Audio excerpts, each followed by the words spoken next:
The used car market in the UK is absolutely crazy right now, but EV pricing seems particularly insane. Can you still find a good second-hand car for a reasonable price?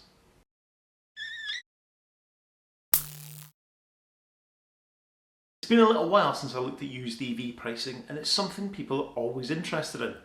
Of course, not everyone wants or can afford a new car, doesn't want to lease, prefers to buy something outright that'll do what they need. If you want a petrol or diesel car, that's fairly straightforward. The market is very mature, and the ever-growing desire among some people for something new and shiny means you'll always find something that'll suit your needs at a reasonable price, whatever your budget.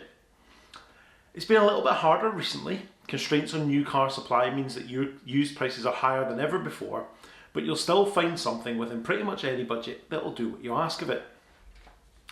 The used EV market is a little bit different.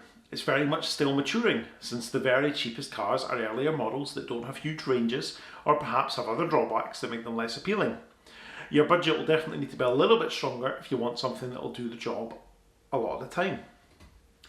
New car shortages are having a huge impact too. You wait absolutely forever for some new EV models right now, so if you want something right now, you'll have to pay a premium for it. Let's take a look at some used cars for sale and see how prices are holding up. I'll warn you now, it's a little bit bleak. I'm using AutoTrader for everything here. It's the UK's biggest marketplace for both dealer and private sales, and whilst I'm sure you might find the odd car now and again on Gumtree or on forums or something like that for a little bit less, it's a good representation of the market in general. First up, the Mitsubishi i-MiEV, Citroën C0 and Peugeot Ion, often referred to as the Triplets. Because they're identical mechanically, they share the same drivetrain, and apart from some interior and spec bits here and there, they're essentially the same car.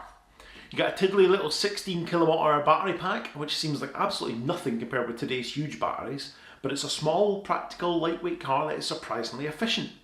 You'll also find CHAdeMO for rapid charging, essential for those times when you want to go just a little bit further than its prescribed range.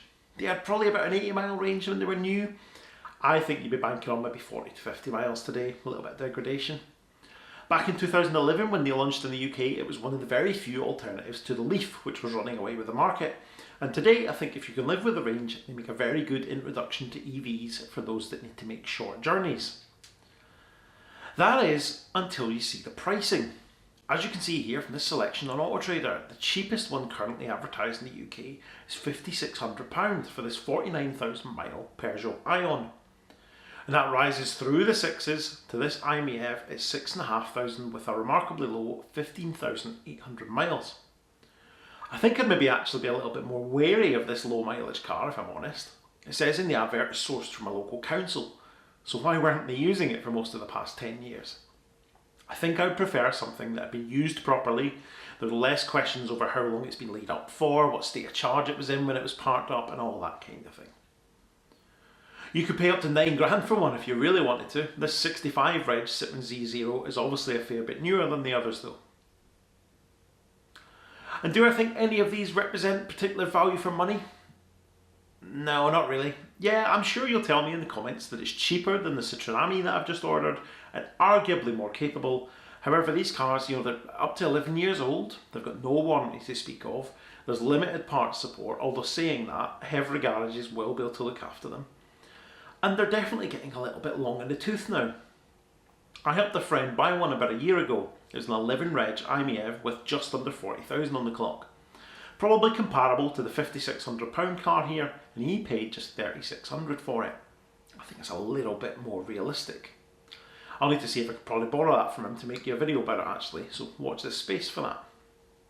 Next up, a firm favourite and another early entrant to the EV market, the Renault Zoe.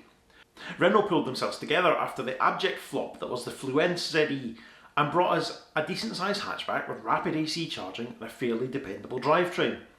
Of course, that dependence on AC charging is both a blessing and a curse depending on where you are in the country. Some places are absolutely brimming with 22 kilowatt AC charging. ChargePlace Scotland, for example, has absolutely loads of it throughout the network. Pretty much everywhere there's a rapid, there's also at least one 22 kilowatt post, perhaps more. A lot of Tesco sites that have rapids also tend to have 22 kilowatt AC, and it's definitely not dead. But of course, some charging networks like Instavolt and Ionity have completely ignored AC and focused solely on DC charging. I don't necessarily think the lack of DC with these early Zoes would stop me from buying one, but it definitely needs to be considered if you're planning on travelling beyond its usable range on a regular basis. You need to look at where you're going and what charges are likely to be available. A 22 kilowatt hour battery provides you with a 60 to 80 mile usable range, and it's definitely not a car that I hear horror stories about battery degradation. One contributing factor to that though, and something that again could be a blessing and a curse, is the battery lease.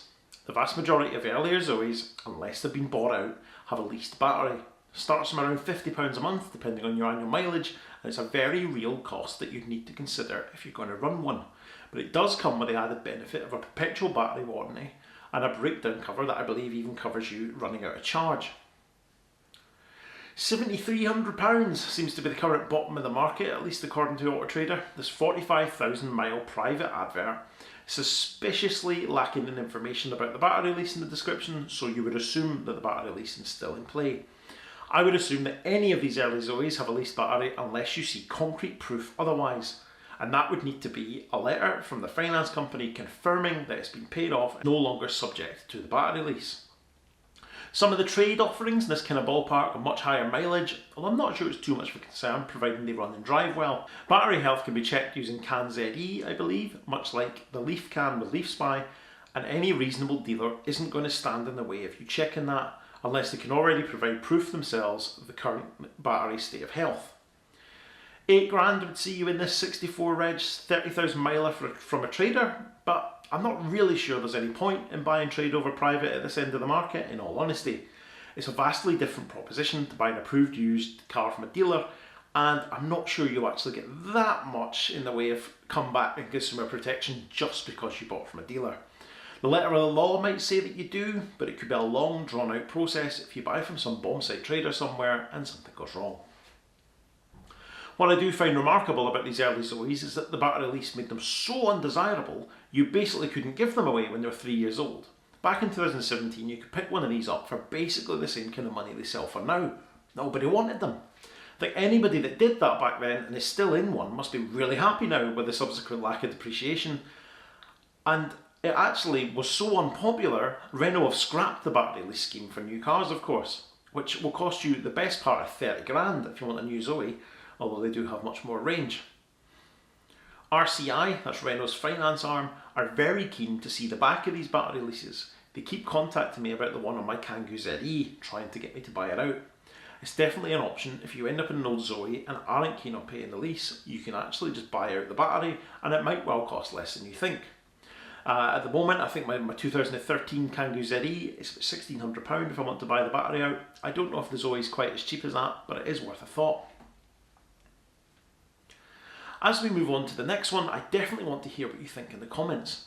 Do any of these models stand out to you, or are you, like me, a little bit taken aback by just how much they seem to cost now? The days of being able to pick up something so cheap and be accepting of the fact it's got drawbacks like low range or a battery lease seem to be long gone. The BMW i3 is always worth a look when looking for a used EV. The option of a range extender does help a lot with the shorter range, although do bear in mind that they're no longer eligible for exemption from the London congestion charge, and you would need the full electric version for that. Servicing and maintenance can be a little bit pricey. At a BMW main dealer you will get every bit as reamed as you might expect, but there's definitely more and more independent garages able and willing to work on them, and that definitely brings the price down quite a lot.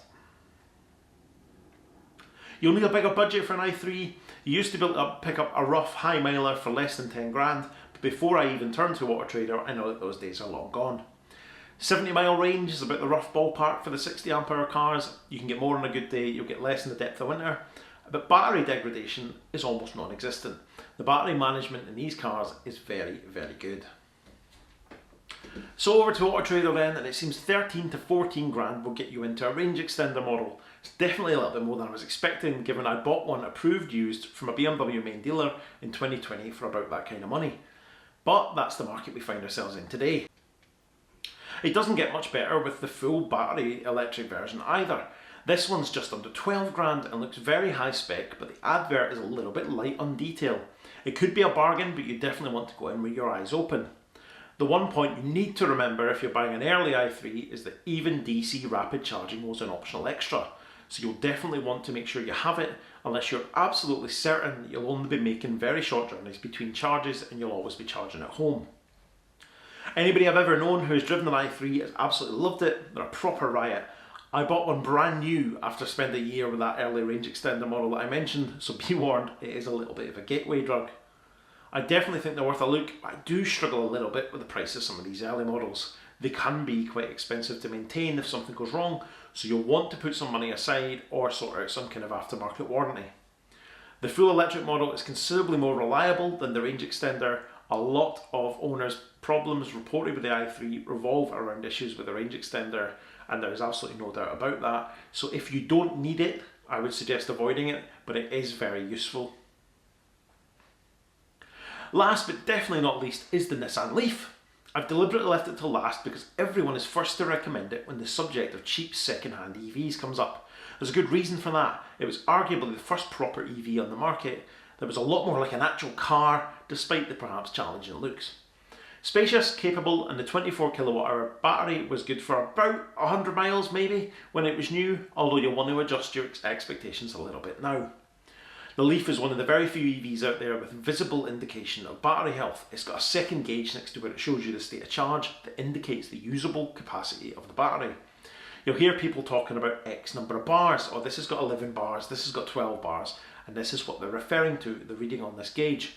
It's not foolproof. It's possible to reset this gauge and it will briefly show as 12 bars, readjusts itself after a short period of time, but an unscrupulous car dealer, or in all honesty, an unscrupulous private seller, could misrepresent this if they wanted to. Scanning it with Leaf Spy and seeing a readout of the state of health is the best way to ensure what you're buying.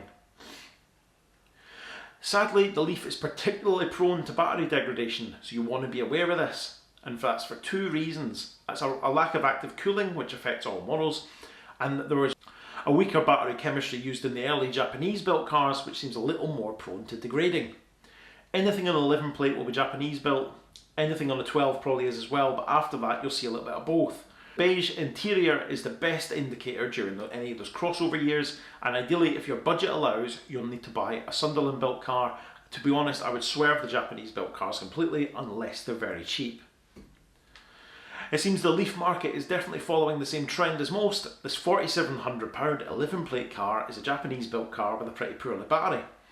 Nasty aftermarket wheels aside, there is no photo of the dashboard to verify how many bars it has left, but the seller says it will do 25 to 40 miles on a charge. So I'm guessing 7, pretty low. 112,000 miles on the clock and a very poorly battery doesn't really make it all that appealing. I'm assuming, of course, that the battery is equally worn out. It might just have a dodgy cell that can be replaced, and Leaf Spy will reveal all in that regard. If you could effect a cheap repair on it, it might not be a terrible buy, but I think I'd be avoiding it. This dealer advert at $5,990 for a 75,000 mile 11 plater is again light on information about battery health. I'm not sure I'd be willing to pay that much for a Japanese built car at all. I mean, it's not the craziest price I've seen. I've seen folk asking as much as £8,000 for a car like that, but that's just crazy. The £7,795 13 plate also looks like a Japanese car. It says in the advert it has great battery condition, but there's no proof of that, so I'd always take any claims like that with a pinch of salt. And it looks to me like you need at least £8,000 and counting to get yourself into a UK built car, which is what you'll be wanting. Whilst the Leaf is a fine car, I definitely struggle with the current asking prices. Prices are going up on these cars as they get older, which is just crazy, and I imagine the fuel price situation at the moment is causing that to some extent. People that can charge at home realise they could be doing so for a lot less if they're charging a car on cheap off-peak electric and using that to commute to work rather than paying for petrol or diesel. Combine that with congestion charge exemption in London and then the clean air zones in other cities, and it has a bit of a no-brainer that you should be doing that in an EV, but it has a real detrimental effect on used prices, and for some people I think it will be starting to price you out of the market. I think I'd struggle to buy any of the cars featured at the prices being asked. It's very possible you could be better off buying a newer, lower mileage petrol car for the same kind of money and just taking it on the chin that you got to pay for the fuel. Environmental issues aside, of course. I'm not sure where we go from here, but if you want to know about the £2,600 Nissan Leaf I bought a couple of years ago and compare it to what's available now, you need to watch this next video.